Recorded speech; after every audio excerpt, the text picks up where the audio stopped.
এবং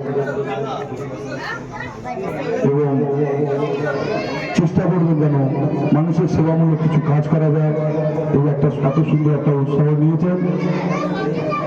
এরকম ভাবেই আমি বলবো আমাদের পাড়ার প্রত্যেক সপ্তাহে মাসে একটা ভালো সুন্দর কাজ করুন আপনারা, যাতে মানুষের কাছে ভারতীয় জনতা পার্টির সম্মান যেন বাড়ে, যেন ভারতীয় জনতা পার্টি 5-এর জায়গায় 50 বছর সরকার রাখতে পারে, আমরা সরকার চালাতে পারি, মানুষের সেবামূলক কাজ করতে পারি। সেটা আমাদের দায়িত্ব। এটা প্রত্যেক মানুষের কাছে আমাদের সহযোগিতা পৌঁছে দেবেন। আমাদের মধ্যে যেহেতু অর্থনীতি আছে, আমাদের অভিভাবকরা অন্যায় করেছে, এগুলো আমাদের মোচন হয়ে যায়।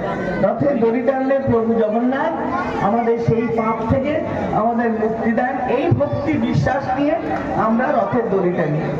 তাই কচি কাচাদের বলবো, ছোট ছোট ভাই বাচ্চাদের বলবো, তোমরা তো পাপ কি করেছো তোমরা নিজেরাই জানো না, কিন্তু দড়িটা টানছো ভগবান জগন্নাথের কাছে। তা কথা আর বাড়াবো না, সবাই রথযাত্রা উৎসবটা সাধারণত বৃষ্টির মধ্যে হয়। আমরা পাঁপড়, জিলিপি এইসবগুলো ভাজাভাজি হয়, খাই দাই, মজা করি। তো সবাই ভালো থাকুন, উৎসবে থাকুন, মেতে থাকুন, আনন্দ করুন এবং সনাতনীদের আমাদের জগন্নাথের রথ উৎসবের ভেতর দিয়ে আরো সুন্দর করে, আরো ভালো করে আমরা একে অপরের সঙ্গে মিলেমিশে এক হয়ে যাই। এই ইচ্ছে দিয়ে আমি আমার আজকে তো বক্তব্য রাখার সময় নয়, জায়গাও নয়।